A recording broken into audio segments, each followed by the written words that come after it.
네, 경제성공학 강의 동영상입니다. 네, 경제성 돌아보기 시간 두 번째고요. 지난번에 했던 거에 이어서 이제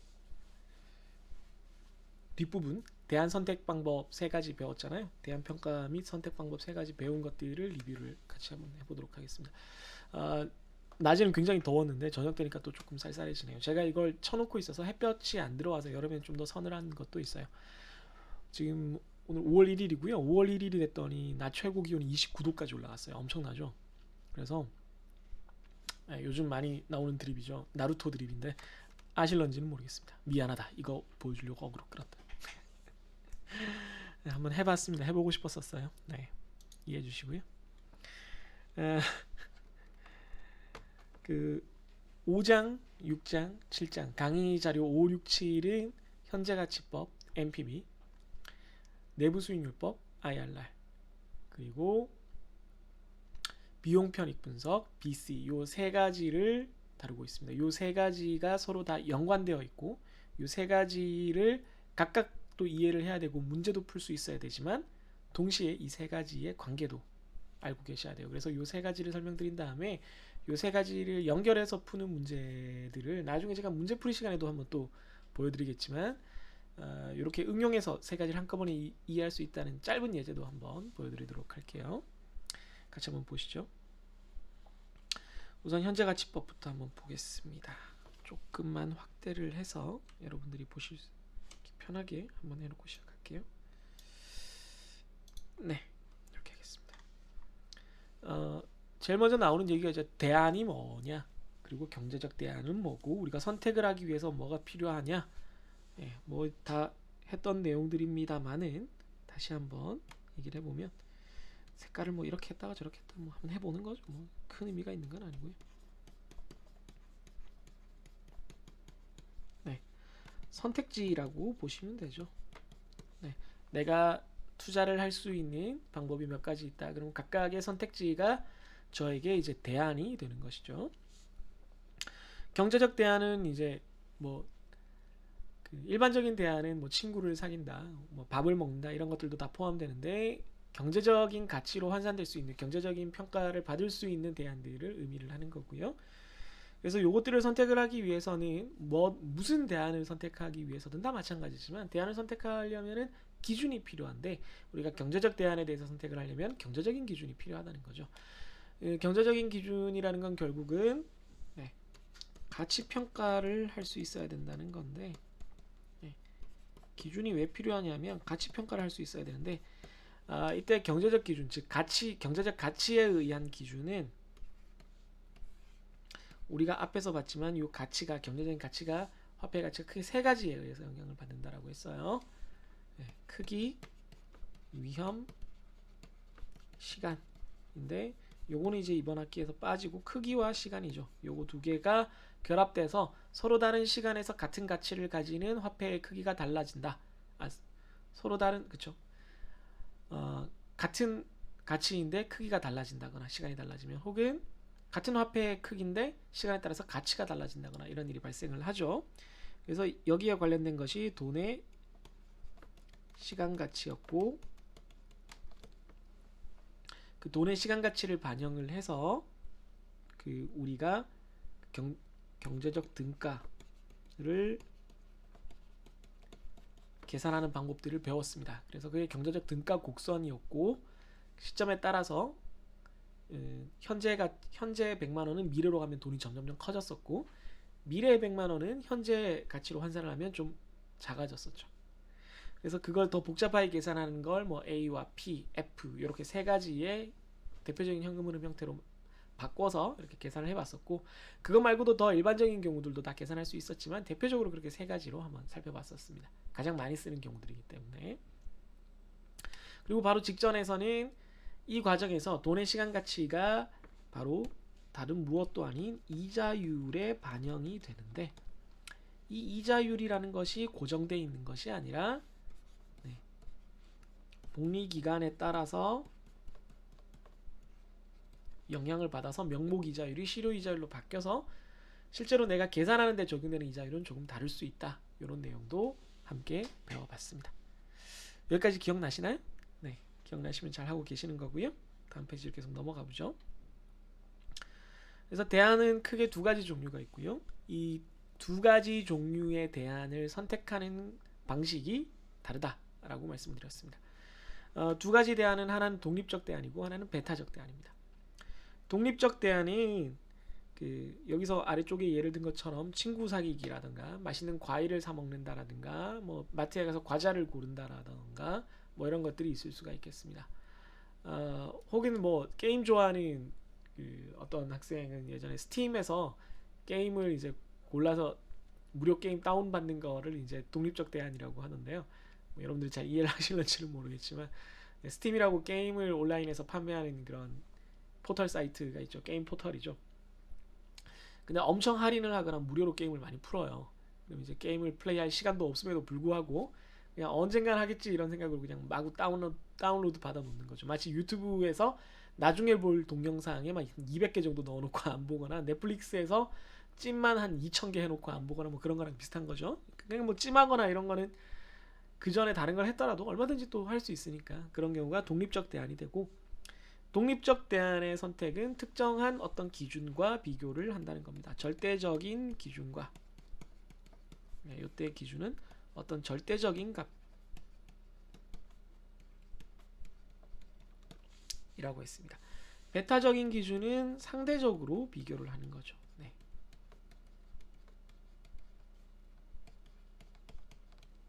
상대적으로 비교를 하게 됩니다.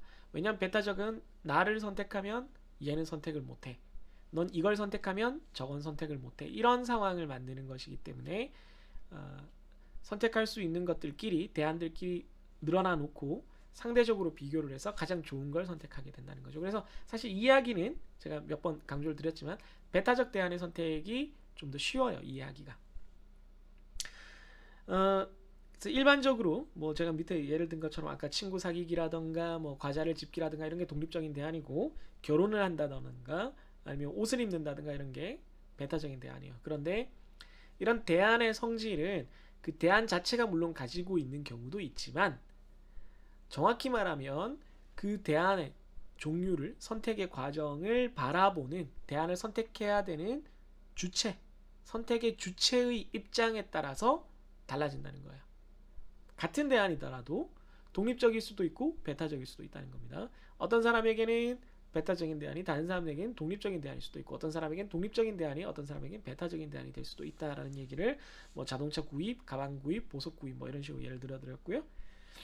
뭐 그래서 뭐 또 어떤 사람은 예를 극단적으로 들어가지고 뭐 결혼하기도 뭐 여러 명이랑 결혼할 수 있으니까 어떤 사람은 그걸 독립적으로 보는 거 아닌가요? 라고 하는데, 요즘 이제 부부의 세계가 나오는데 거기서 드라마에서 그 남자 주인공이라고 해야 되나요? 예, 김희애 전 남편이 사랑이 죄는 아니잖아요. 여러 사람을 사랑할 수 있다고 그러죠.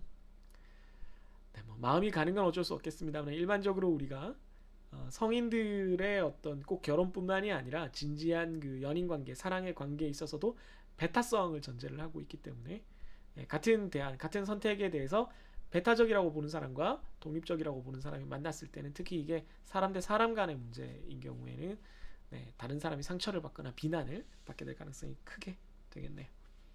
무슨 어디까지 제가 얘기를 확장하고 있죠? 네. 지나치게 얘기를 확장했네요. 조심할게요. 다음 do nothing 대안에 대한 얘기가 나왔습니다. 바로 독립적 대안의 선택 때문에 그런데요.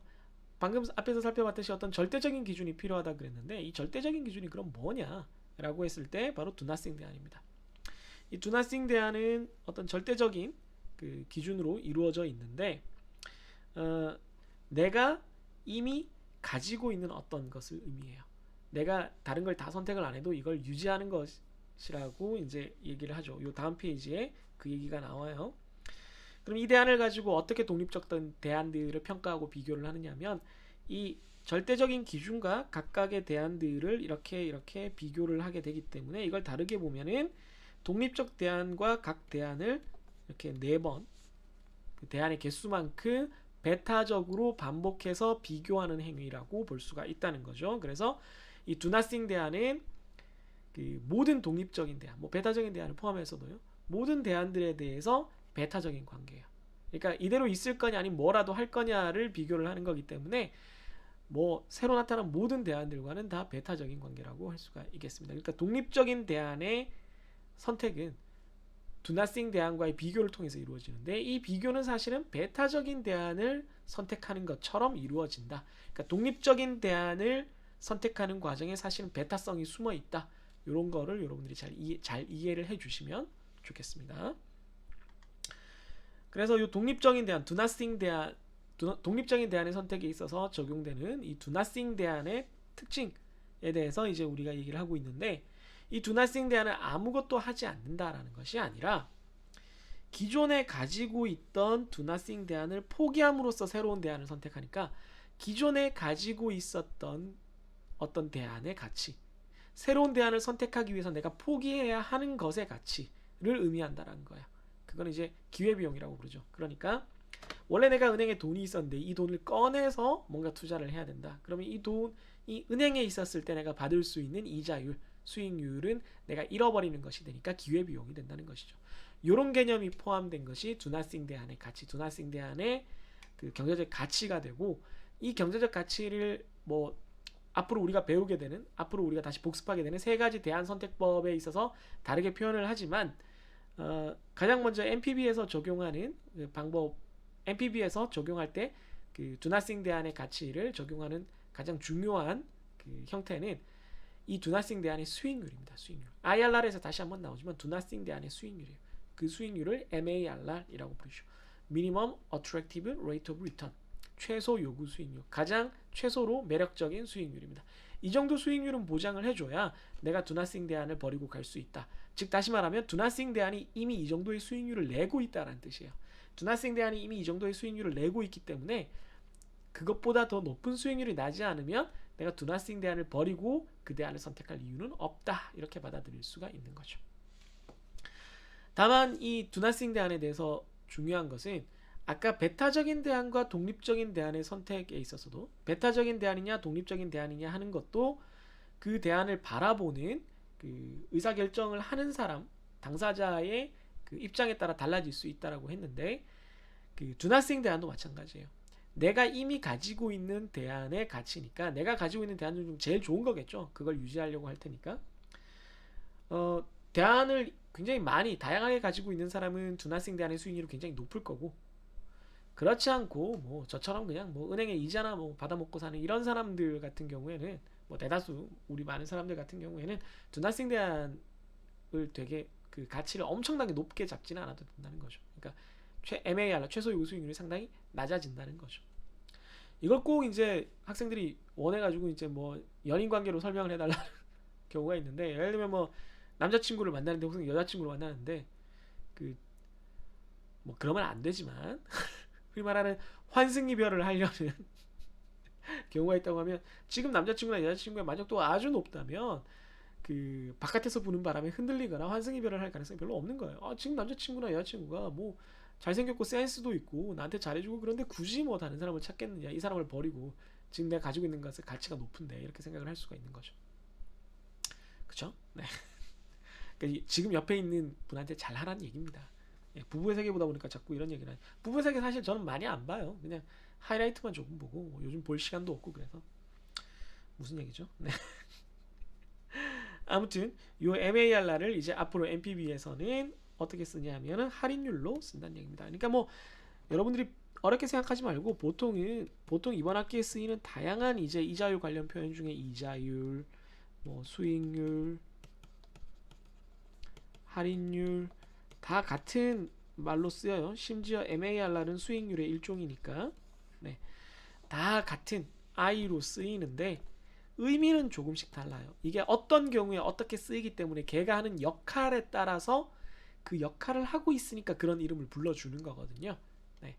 저는 저지만 부모님한테는 아들이고 아내한테는 남편이고 자식들에게는 아빠잖아요. 그런 것처럼 나라는 사람은 그대로 있지만 어떤 상황에 따라서 제가 하는 역할에 따라서 저를 불러주는 호칭이 달라지는 거랑 같은 거라고 생각을 하시면 되겠습니다. 그래서 가치평가 방법론을 NPV로 넘어가기 전에 몇 가지 가치평가 방법론을 이제 다양하게 소개를 드렸었죠. 순형가법, 그러니까 NPV법, 내부수익률법, IRR법, 비용편익분석 요 세 가지는 뭐 우리가 묶어서 보고 있으니까 묶어서 보지 않는 것을 말씀드리면 바로 여기 회수기간법이었죠. 페이백 피리어드. 이 회수기간법은 유동성 중심이에요. 도대체 언제 투자금, 다른 말로 하면 원금을 회수할 거냐, 흔히 말하는 본전을 칠 거냐. 요즘도 뭐 그런 말 쓰나요? 뭐 당구 치면 이걸 이제 본전 치는 걸 멘징한다 그러는. 요즘은 당구를 많이 안 치죠. 저는 갑자기 또 딴 얘기해서 죄송한데, 제가 대학교 처음 들어갔을 때만 해도, 제가 대학교 들어가고 나서 이제 스타크래프트 오리지널이 처음 생겼었어요. 그러니까 대학 처음 들어갔을 때는 이제 지금처럼 PC방이 이렇게 폭발적으로 증가하기 직전이었기 때문에, 저는 이제 예전에 뭐 삼촌들이나 아니면은 뭐 다른 대학생 어른들을 보면 대학 가면 당연히 뭐 대모도 좀 하고 당구도 엄청 많이 치고 그러는 건 줄 알았어요. 그러는 건 줄 알았어. 또 그게 낭만인 줄 알고 있었고, 술 진탕 마시고 당구나 치고. 아름다운 모습은 아니죠. 대학교 1학년 때 당구를 되게 열심히 쳤습니다. 뭐 여러 가지 에피소드가 있는데 뭐 지금 여기서 다 풀 수는 없죠. 요즘은 보니까 이제 당구를 별로 안 치는 것 같아요. 저도 이제 대학교 2학년 때부터는 이제 PC방에 많이 갔는데, 대부분 다 PC방에 가는 것 같고, 또 뭐 PC방에 안 가는 친구들은 뭐 핸드폰 게임, 휴대폰 게임 하는 것 같고, 뭐 좀 많이 갈린 것 같아요. 뭐 취미생활이 다양해지는 건 되게 좋은 일이죠. 갑자기 무슨 이런 얘기를 하고 있나요? 아무튼 회수기간법은 본전을 언제 찾을 것이냐 하는 것을 다루고 있어요. 왜 본전이 중요하냐 하면, 본전을 찾아야지 또 다른 곳에 투자를 할 수 있으니까. 그렇죠. 유동성을 중심으로 보는 거예요. 유동성만 중요하다고 보는 거고, 뭐 유동성이 중요하긴 하죠. 근데 이제 너무 여기만 집착을 하다 보니까 계산이 쉬워지는 장점은 있지만, 시간 가치를 전혀 고려하지 않을 뿐만 아니라, 그 회수가 된, 원금이 회수가 된 다음 그 이후의 상황에 대해서는 아무런 판단을 하지 못한다. 원금이 회수가 된 다음에 큰 돈을 버는 대안에 대해서 뭐 어떤 플러스가 없다, 이런 문제가 발생을 한다는 거죠. 그래서 굉장히 한계가 존재하는 대안평가법이고, 우리가 이번 학기에 배우는 나머지 대안평가법들과 일관된 결과를 내지 않기 때문에, 뭐 좋게 보면 다양한 시각을 제공해준다, 새로운 시각을 제공해준다라고 할 수 있지만, 그냥 보면은 뭐 좀 제한된 어떤 평가법이다, 이렇게 얘기를 할 수가 있겠습니다. 자, 이제 본격적으로 우리가 요 강의 자료에서 배웠던 것이 NPV 순현가법이었어요. Net Present Value, 현재 가치, Present Value라고도 부르고, 그래서 현재 가치법이라고도 부르는 거죠. 현재 가치법, 이렇게도 부르고, 요게 있으니까 넷이 순이라서 순현재 가치법 혹은 순현가법 이렇게 부르기도 합니다. 저 위에가 잠깐 가렸네요. 요게 이렇게 썼어요, 제가. 이렇게 하면 되겠구나. 바보였잖아. 그래서 대안의 그 현금 흐름과 경제적으로 등가인 현재 가치를 구하는 거니까, 모든 것을 다 현재로 바꾸는 거예요. 현재로 바꿀 때 이 화살표들이 다 조금씩 작아진단 말이에요. 작아지는 이유가 이렇게 1 플러스 i의 t승으로 나눠주니까, f를 p로, fv 미래 가치를 pv 현재 가치로 바꿀 때, fv를 pv 현재 가치로 바꿀 때 크기가 줄어들기 마련이에요. 왜? 요런 식 때문에.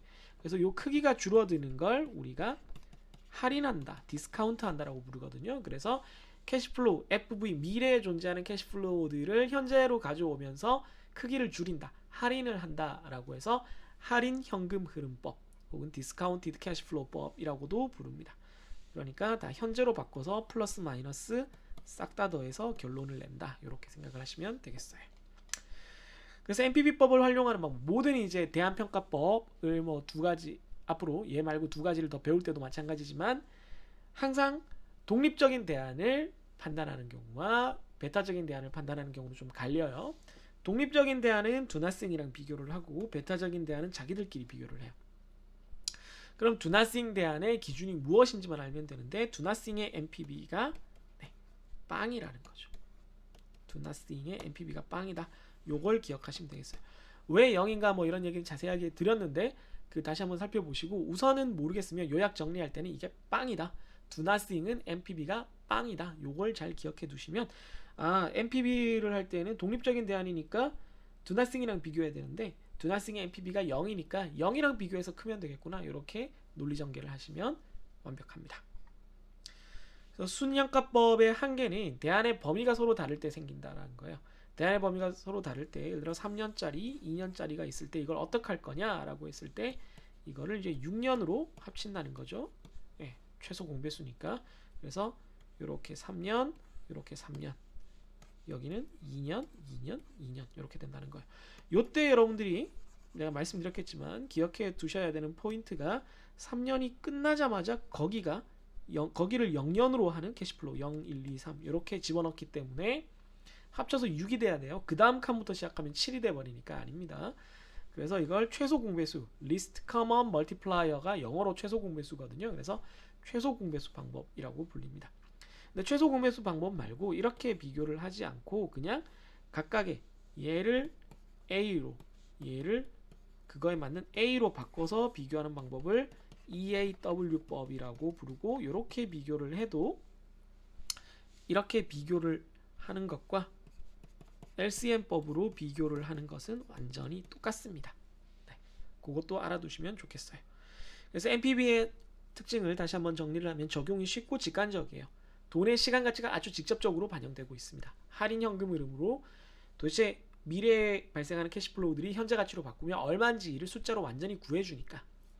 그래서 가장 기본적인, 가장 기초적인, 그리고 가장 근본적인 판단 기준으로 많이 작용을 해요. 그리고 결과값의 단위가 환산 금액으로 나오기 때문에 이해하기도 쉽고요. 다만 이제 위에서 언급한 그런 좀 단점들이 있긴 하다라고 말씀을 드리겠습니다. 실제로 계산하는 방법은 어떻게 된다고요? 네, MPB 함수를 쓰면 됩니다. 이자율 쓰고 그 다음에 캐시플로우를 1번부터 캐시플로우 n번까지를 한꺼번에 입력을 하시면 되고 캐시플로우 0번은 그러니까 0기간의 캐시플로우는 이 괄호 밖에 따로 더해 주시면 되죠. 요게 이제 스프레드 시트에서 이 MPB법을 이용하는 방법이 되겠습니다. 뭐 예제는 온라인으로 한번 풀어드렸고요. 그 앞서 살펴본 서로 기간이 다를 때 생기는 문제에 대해서 요 문제를 풀어드렸는데 요 문제 정도 여러분들이 잘 이해하시면 MPB법에서 더 이상 뭐 복잡한 문제는 나오지는 않아요, 사실은. 그래서 EAW로 비교하는 것까지 제가 한번 싹 정리를 해드렸는데요. 요 경우는 뭐 다른 예제들도 뭐 여러분들 다 한번 다시 살펴보시면 좋겠지만 요 문제 같은 경우는 3년간, 4년간 이렇게 돼 있으니까 3, 3, 3, 3 해서 12년 만들고 4, 4, 4 해서 12년 만들고 해서 똑같이 12년으로 비교를 하겠다는 거고요. 이렇게 12년으로 만들어서 MPB로 비교한 것과 요 3년을 평균 3년간 연평균 얼마를 버느냐, 그러니까 3년짜리 MPB를 구해서 이걸 연평균 3 한 거예요. 사실은 정확히는 이게 아니고 정확히는 MPBA를 EAWA로 바꾼 거예요. 어떻게? P를 A로 바꾸는 거예요. 단 기간을 3년짜리로. 반대쪽도 MPBB를 EAWB로 바꾼 거예요. 어떻게? P를 역시 A로. 이때 기간은 4. 기간을 3으로 적용하느냐 4로 적용하느냐를 다르게 해줬기 때문에 기간이 서로 다른 놈들을 역시 공평하게 비교할 수 있다라는 거고, 그래서 이렇게 비교를 한 거랑 여기 GCD 이거 오타죠. 네. LCM법입니다. 최소 공배수법. LCM으로 비교를 한 거랑 같은 결과가 나옵니다. 네. 오타가 났네요. 나중에 체크해서 수정을 해야겠네요, 강의 자료를. 그렇기 때문에 여러분들이 만약에 LCM법을 쓰는 게 귀찮다, 너무 이제 캐시플로우가 길어진다, 그러면 EAW법을 적용하시면 바로 빠르게 좀 구하실 수가 있겠어요. MPB 함수 한 번만 적용하면 되고, MPB 값은 하나로 나왔으니까 그 한 값에 대해서 다시 A로 바꾸는 함수, PMT 함수 한 번만 적용을 하시면 되잖아요. 그래서 딱 두 번만 적용을 하시면 되니까 LCM법을 적용하기 위해서 3년짜리 캐시플로우를 4번 이어붙이거나 4년짜리 캐시플로우를 막 3번 이어붙이거나 하는 작업을 하지는 않아도 된다라는 말씀을 드리겠습니다. 자, 이러면 5장이 끝났고요. 잠시 후에 6장으로 넘어갈 거니까요. 네, 6번 강의 자료로 넘어갈 거니까요. 네, 잠시 후에 다시 또 만나도록 하겠습니다. 여러분 밑에 자막이 나오는 것처럼 벌써 4월은 끝났고요. 일반적으로 4월이 끝났으면 중간고사가 끝난 거예요. 중간고사 끝났는데 이번 학기가 좀 늦게 시작하긴 했지만 이 중간고사를 따로 안 봄으로 인해서 제가 최대한 그 예년과 비슷한 그 시점에 그 강의를 끝낼 수 있도록 하려고 하고 있고요. 중간에 휴일이 있다거나 이런 경우에도 동영상 강의 계속 제공되기 때문에 최대한 그 6월 셋째 주인가요? 네, 그 주수에 맞춰서 여러분들 진도를 다 나가서 끝내드리려고 노력을 하고 있습니다. 그럼 여러분들 그런 생각을 하겠죠? 왜 그런 노력을 하느냐? 노력을 하지 마라. 좀 줄여서 하면 되지 않나? 네, 그렇지 않죠. 선생님은 선생님의 최선을 다해야 되고 여러분들도 공부를 하기 위해서 또 때로는 농땡이를 피우기 위해서 여러분의 최선을 다하셔야겠습니다. 무슨 얘기죠? 그러면 잠시 후에 ILR 파트로 다시 돌아올게요. 여러분 잠시 쉬었다가 다음 동영상에서 계속하도록 하죠.